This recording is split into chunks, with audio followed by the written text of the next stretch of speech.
او مالک اپنے ماضی کا وہی خالق ہے گیتی کا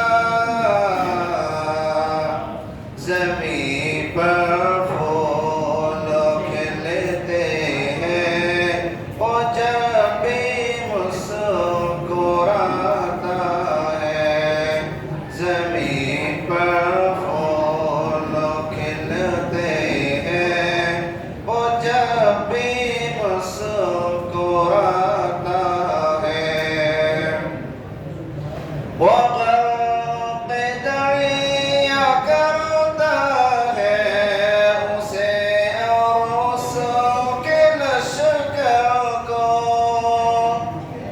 وہ غرق دریا کرتا ہے اسے اور اس کے لشکر کو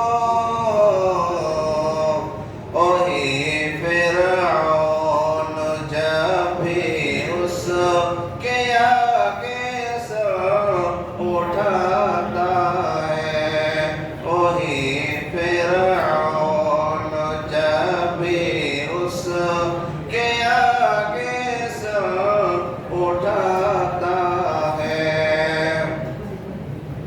وہی دیتا ہے موقع چاند کو بھی منہ چھپانے کا وہی دیتا ہے موقع چاند کو بھی منہ چھپانے کا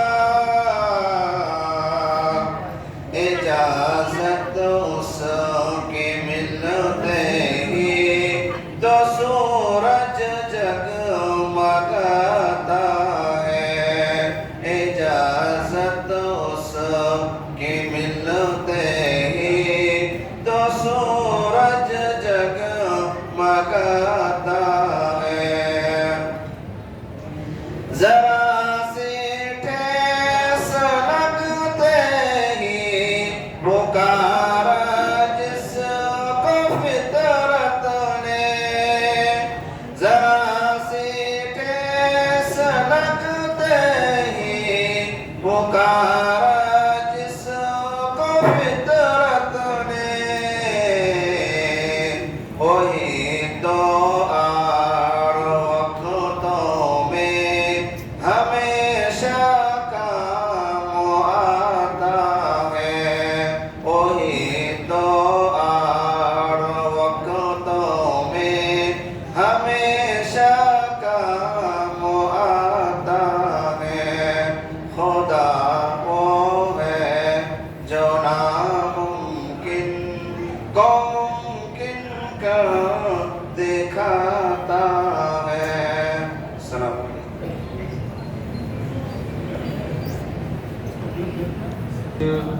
بڑی سنجیدگی اور متانت کے ساتھ مکمل ہوئی اب میں بلا کسی تمہید کے دوسری نشست کا آغاز کرتا ہوں اور میں فضیلت الشیخ جناب مولانا عبدالسمیع ندوی حفیظہ اللہ سے گزارش کرتا ہوں کہ آپ آئے اپنی موضوع کی وضاحت کریں شیخ محترم کا موضوع ہے ہمارے صالح اور شیخ محترم سے گزارش ہے کہ شیخ آپ کے پاس صرف آدھا گھنٹہ ہے اسی میں اپنے موضوع کی وضاحت کریں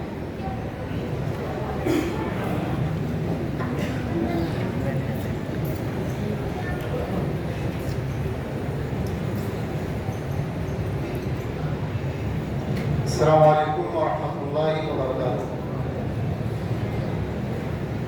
حامد و مصلی اما بعد اعوذ باللہ من الشیطان الرجیم بسم اللہ الرحمن الرحیم من عمل صالحا من ذکر و انثی وهو مؤمن فلنحیینہ حیاۃ طیبہ ولنجزینہم اجرہم بأحسن ما كانوا یعملون محترم حضرات ٹائم تو بہت کم ہے میں تو چاہتا تھا کہ اپنا ٹائم صدر محترم کو دے دیتا لیکن بہرحال میں اعلان کر دیا گیا ہے چند باتیں آپ کے سامنے ضرور پیش کروں گا جیسا کہ بھی آپ کے سامنے میرا عنوان بتلایا گیا کہ عمل صالح ہے گرچہ اس سے پہلے اعمال صالحہ کی اہمیت اور فضیلت پر آپ کے سامنے مولانا عرفان صاحب نے روشنی ڈالی ہے لیکن ایک دوسرے انداز سے عمل صالح کی وضاحت میں آپ کے سامنے بہت ہی اختصار کے ساتھ رکھوں گا۔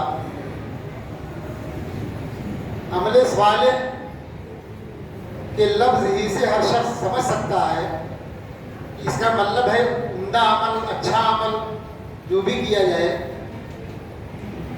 لیکن ہمارے بہت سے بھائیوں کو اس بارے میں بڑی غلطی لگی ہے، اور منہج سلف کے تعلق سے اور دیگر عنوانات کے تعلق سے جو باتیں آئی ہیں وہ یقیناً سب ملتی جلتی ہیں، اور وقت کی تنگ دامانی کے سبب بہت سارے ہمارے بھائی اس کی وضاحت مکمل طور پر نہ کر سکے ہیں۔ لیکن میں ایک آدھ مثال کے ذریعے وہ بھی اختصار کے ساتھ آپ کے سامنے تھوڑی سی بات رکھوں گا۔ سب سے پہلے تو یہ جان لیں کہ عمل صالح ہے کیا۔ بعض دفعہ عمل تو صالح ہوتا ہے، عمل ٹھیک ہوتا ہے، اچھا ہوتا ہے، قرآن حدیث سے ثابت ہوتا ہے، لیکن ہمارا اور آپ کا عمل اس کو عمل صالح سے خارج کر دیتا ہے۔ اور بعض دفعہ ایسا ہوتا ہے کہ کوئی عمل، کوئی کام صرف عمل ہوتا ہے، صالح نہیں ہوتا، مگر ہماری نیتیں اور ہمارا کردار اس کو عمل صالح بنا دیتا ہے۔ اس کو مثالوں سے میں واضح کروں گا، لیکن پہلے یہ دیکھیں کہ عمل صالح کئی طرح کے ہیں۔ اللہ تعالیٰ نے ارشاد فرمایا ما آتاکم الرسول فخذوہ وما نہاکم عنہ فانتہوا، جو بھی رسول تمہیں دے وہ لے لو، اور جس چیز سے منع فرماتے اس سے باز آ جاؤ۔ معلوم ہوا قرآن اور حدیث یہ کرائیٹیریا ہے، معیار ہے عمل صالح کا۔ اگر کوئی چیز قرآن و حدیث میں نہیں ہے تو وہ عمل صالح کبھی نہیں ہو سکتا۔ لیکن آج کے اس وقت میں بے شمار مسلمان ہمارے بھائی وہ قرآن حدیث ہی پڑھ کر کے اور اپنے عملوں کا جواز پیش کرتے ہیں۔ مثال کے طور پر اللہ تعالیٰ نے ارشاد فرمایا ان اللہ و ملائکتہ یصلون علی النبی یا ایھا الذین آمنوا صلوا علیہ وسلموا تسلیما۔ ہر شخص سمجھ سکتا ہے کہ درود و سلام پڑھنا نبی اکرم صلی اللہ علیہ وسلم پر لازم ہے، ضروری ہے، اور ہم سب پڑھتے ہیں، اور اس سے کسی کو بھی انکار نہیں ہے۔ 73 فرقے مسلمانوں کے اندر ہیں، لیکن کسی کو انکار نہیں ہے۔ لیکن ہمارے بہت سارے بھائیوں نے اپنی سمجھ سے اس آیت کا مفہوم اس انداز سے لے لیا کہ انہوں نے فجر کی نماز کے بعد مخصوص انداز میں اپنے گڑھے ہوئے الفاظ کو پڑھنا شروع کر دیا، اور یہ سمجھ لیا کہ ہم اس آیت پر عمل کر رہے ہیں اور عمل صالح کر رہے ہیں، جبکہ ہم اور آپ سمجھتے ہیں کہ وہ بدعت ہے جو وہ کر رہے ہیں۔ اگر ایسا کرنا درست ہوتا تو اللہ کے نبی جناب محمد رسول اللہ صلی اللہ علیہ وسلم اور صحابہ کرام سے ویسا اس کا ثبوت بھی ملتا۔ آپ صلی اللہ علیہ وسلم سے جو ثبوت ملتا ہے وہ نماز میں پڑھنے کا ہے، درود کا بھی، سلام کا بھی آپ سے دریافت فرمایا گیا تو آپ نے اللہ بھی دیا۔ لیکن ہمارے بھائیوں نے اپنی سمجھ سے، اپنی عقل سے انہوں نے اپنے طور پر الفاظ پڑھ لیے، اشعار پڑھ لیے اور پڑھنا شروع کر دیا، اور آج بھی عمل صالح کے نام پر اس کو پڑھ رہے ہیں، اور اگر کوئی نہیں پڑھتا ہے تو اس کو گستاخ قرار دیتے ہیں۔ المیہ یہ ہے کہ جو ان کی اس بدعت کو نہ مانے، عمل نہ کرے، تو وہ سمجھتے ہیں یہ سب گستاخ رسول ہیں، ان میں سے کوئی بھی درود نہیں پڑھتا، سلام نہیں پڑھتے، یہ گویا درود کے منکر ہیں، سلام کے منکر ہیں۔ تو پتہ چلا کہ عمل صالح ہے درود و سلام پڑھنا، لیکن ہمارے طریقے نے اس کو غلط بنا دیا ہے، بدعت بنا دیا ہے، کیونکہ ہم نے اپنے انداز سے درود و سلام پڑھنے کو ایک مخصوص وقت خاص کر لیا ہے، لہذا وہ چیز بدعت ہو گئی اور عمل صالح سے وہ خارج ہو گئی، ان کا عمل عمل صالح سے خارج ہو گیا۔ ایک دوسری اور مثال لے لیں جو ہو رہی ہے، مثالیں تو بہت ساری دی جا سکتی ہیں۔ قرآن خوانی کا مسئلہ ہے آج کے دور میں، بہت سارے مسلمان بھائی قرآن خوانی کا باقاعدہ ایک رواج ہے ان کے یہاں مرنے کے بعد ہوتا ہے۔ بہت سارے طلبہ، ہمارے معصوم طلبہ جو یہاں بیٹھے ہیں اور بھی دیگر مدارس کے، ان سب کو بلایا جاتا ہے۔ قرآن پڑھنا کون کہہ سکتا ہے کہ عمل صالح نہیں ہے؟ کوئی نہیں کہہ سکتا۔ اس سے اچھا عمل کیا ہو سکتا ہے کہ آدمی قرآن پڑھے، قرآن کو سمجھے، عمل کرے؟ لیکن قرآن کو ایک مخصوص انداز سے جمع ہو کر کے پڑھنا، ایک مخصوص موقع پر پڑھنا، اجتماعیت کے ساتھ اس انداز سے پڑھنا، یہ چیز بدعت ہو گئی۔ قرآن پڑھنا عمل صالح ہے، اور بہت اچھا عمل صالح ہے، لیکن اس کو ہمارے عمل نے عمل صالح سے خارج کر دیا۔ ہم نے پڑھا قرآن کو، ہم نے پہلا پڑھا دوسرا پڑھا پورا قرآن پاک مکمل کر لیا ایک نشست میں، لیکن ثواب کے بجائے الٹا ہمیں گناہ ہو رہا ہے۔ اور یہی وہ چیز ہے حضرت عبداللہ بن مسعود رضی اللہ تعالیٰ عنہ سے پوچھا گیا، وہ شارٹ میں بات اللہ دیتا ہوں، کہ کچھ لوگ مسجد کے اندر بیٹھے اور ذکر و اذکار کر رہے تھے، ایک شخص کہہ رہا تھا اللہ اکبر کہو 100 مرتبہ، 100 مرتبہ سبحان اللہ کہو، 100 مرتبہ الحمدللہ کہو۔ تو وہ آئے اور کہا اگر تم اس کے بجائے اپنے گناہوں کو شمار کرتے، اپنے گناہوں کی گنتی کرتے کہ ہم نے گناہ کیا کیے ہیں، تو اس کا تمہیں یقیناً ثواب مل جاتا۔ کیا اللہ اکبر پڑھنا، سبحان اللہ پڑھنا، لا الہ الا اللہ پڑھنا کیا عمل صالح نہیں ہے؟ ہر عمل صالح، لیکن ایک مخصوص حیت، مخصوص انداز سے اس کو انجام دینا، یہ عمل صالح سے اس کو خارج کر دیتا ہے۔ یوں آپ پڑھ رہے ہیں، لا الہ الا اللہ پڑھ رہے ہیں، آپ کا ثواب مل رہا ہے، اللہ اکبر آپ پڑھ رہے ہیں، آپ کا ثواب مل رہا ہے، لیکن ایک مخصوص کیفیت کے ساتھ جمع ہو کر کے پڑھنا، یہ اس کو عمل صالح سے خارج کر دیتا ہے۔ تو معلوم ہوا بہت سارے اعمال ایسے ہیں جو قرآن حدیث سے ثابت ہیں اور عمل صالح بھی ہیں، لیکن ہم نے اور آپ نے اپنے دماغوں سے ان کو ایک مخصوص حیت اور شکل دے کر کے ان کو عمل صالح سے خارج کر دیا ہے۔ آپ اس کو بالفاظ دیگر کہہ سکتے ہیں منہج سلف سے خارج کر دیا ہے، کیونکہ وہ منہج سلف کا اقدار ہی نہیں ہے۔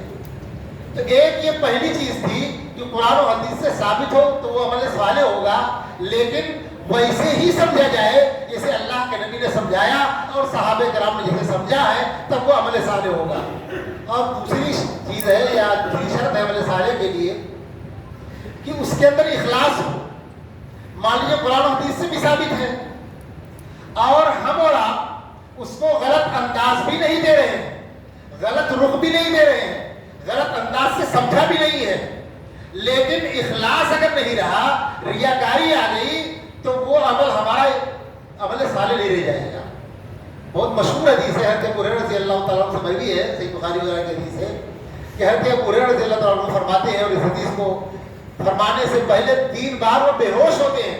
اتنی اہم حدیث ہے اور اتنی سمجھیے ڈراؤنی حدیث ہے کہ وہ بے ہوش ہو جاتے ہیں 3 بار اس حدیث کو سنانے سے پہلے۔ ان کو ہوش میں لایا جاتا ہے، پھر سنانا چاہتے ہیں، پھر بے ہوش ہو جاتے ہیں۔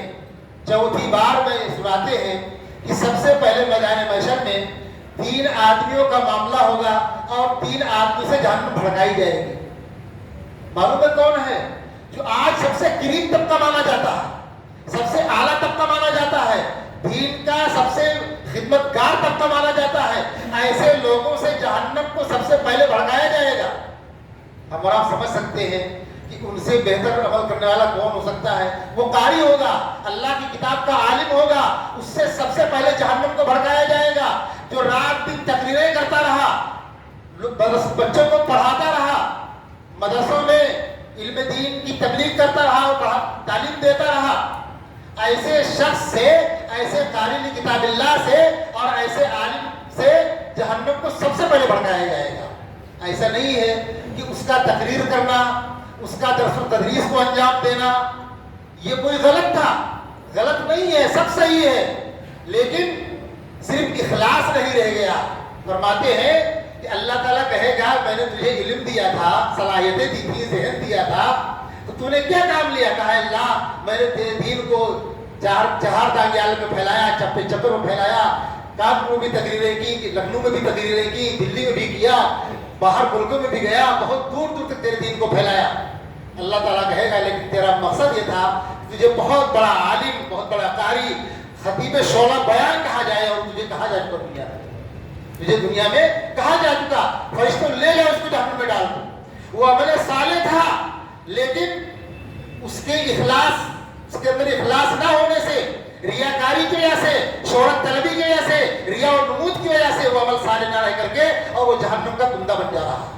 وَمَا أُمِرُوا إِلَّا لِيَعْبُدُوا اللَّهَ مُخْلِصِينَ لَهُ الدِّينَ۔ اللہ نے فرمایا کہ انہیں حکم دیا گیا ہے کہ جو بھی عمل کریں اخلاص کے ساتھ کریں، ریاکاری نہ ہو، شہرت طلبی نہ ہو، کوئی دکھاوے کا معاملہ نہ ہو، تو وہ عمل قابل قبول ہوگا۔ ایسے دوسرا شہید کا معاملہ ہوگا، وہ بھی جہنم میں ڈال دیا جائے گا۔ بیچارہ اپنی جان تک اللہ کے راستے میں قربان کر دیتا ہے، مال تک لگا دیتا ہے، جان قربان کر دیا، اس سے بڑی چیز کیا ہو سکتی ہے؟ لیکن پھر بھی جہنم اس سے بھڑکائی جا رہی ہے، سب سے پہلے جہنم میں ڈالا جا رہا ہے۔ اور تیسرا وہ شخص ہوگا مالدار کہ جس کو اللہ نے بہت مال دیا تھا، اس نے اپنے مال کو اللہ کے راستے میں لگایا، مدارس بنوائے، مساجد بنوائے اور غربا، یتامہ، مساکین کی خبر گیری زندگی بھر کرتا رہا۔ اللہ تعالیٰ کہے گا لیکن تیرا مقصد تھا تجھے بہت بڑا سخی اور فیاض کہا جائے، فرشتوں لے جاؤ اس کو بھی جہنم میں ڈال دو۔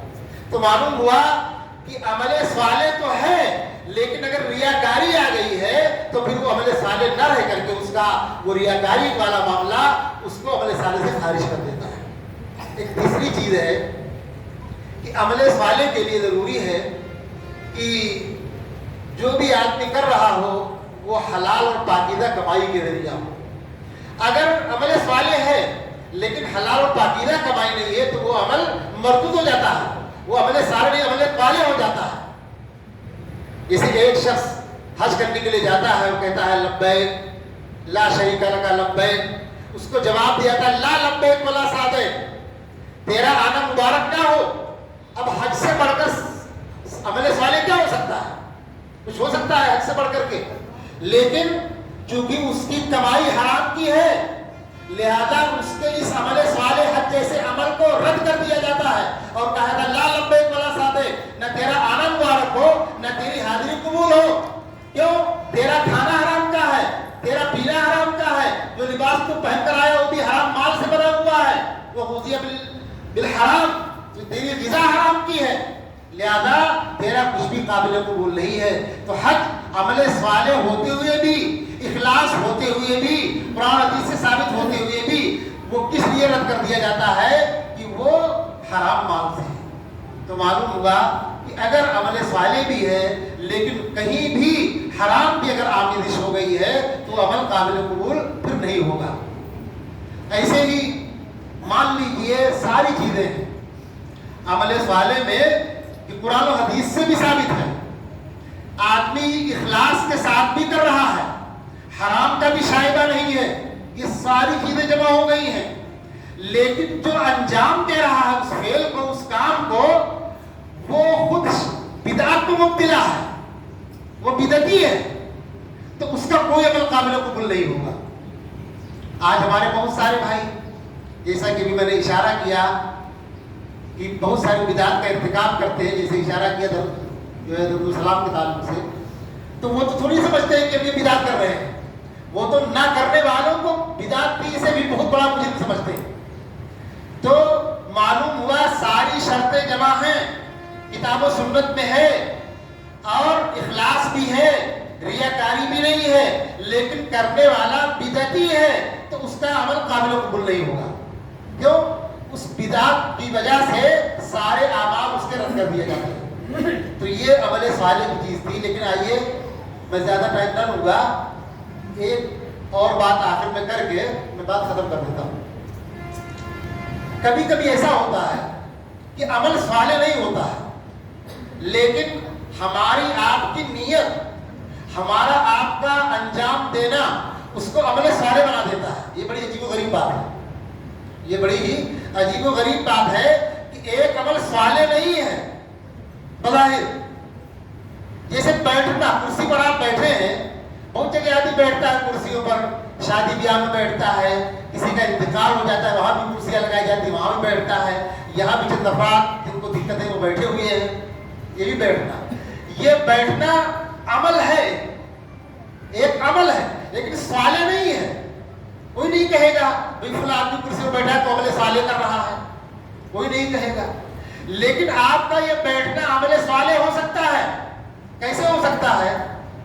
آپ نے دیکھا ہوگا عام طور پر یہ بات اکثر مشاہدے میں آتی ہے کہ چاہے شادی بیاہ کا موقع ہو یا کسی کا انتقال ہو گیا ہو تو بہت سارے افراد اس انداز کے ہوتے ہیں کہ آپ بھی کرسی پہ بیٹھے ہیں، دوسرا بھی بغل میں کرسی پہ بیٹھا ہوا ہے، تو بغل میں بیٹھنے والا اپنے پیر کو پیر پہ رکھ کر کے، جیسے یہ بیٹھے ہیں، یہ اپنے داہنے پیر کو بائیں پیر پہ رکھ کر کے، بعض لوگ جوتے سمیت اپنے بھائی کی طرف پیر کر کے بیٹھ جاتے ہیں،